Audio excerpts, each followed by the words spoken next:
আমি এখন আপনাদেরকে যে ইয়াররিংটা দেখাচ্ছি, এটা কোয়ালিটি যতটা ভালো, আবার দেখতেও সেরকম সুন্দর।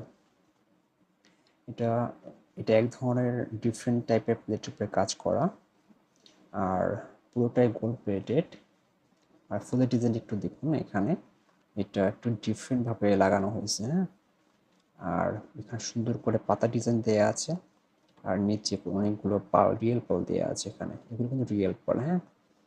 আর আরেকটা ব্যাপার, এটা কিন্তু একটু লং, এটা পুরোটা আপনার এখান থেকে শুরু করে একবারে নিচ পর্যন্ত পুরোটা 5 ইঞ্চি। দেখুন একটু আমার হাতে কত বড় হচ্ছে, এটা পুরোটা 5 ইঞ্চি কিন্তু। যারা নিতে চাচ্ছেন তারা একটু বুঝে নেবেন যেন এটা লং হবে আর কি। তবে কোয়ালিটি কিন্তু অনেক ভালো, আর প্রাইসটাও একটু বেশি কিন্তু এটার। আর হচ্ছে এটা কিন্তু অনেক সুন্দর, গর্জিয়াস, রিয়েলি অনেক, বাস্তবে অনেক সুন্দর কিন্তু, ইয়া।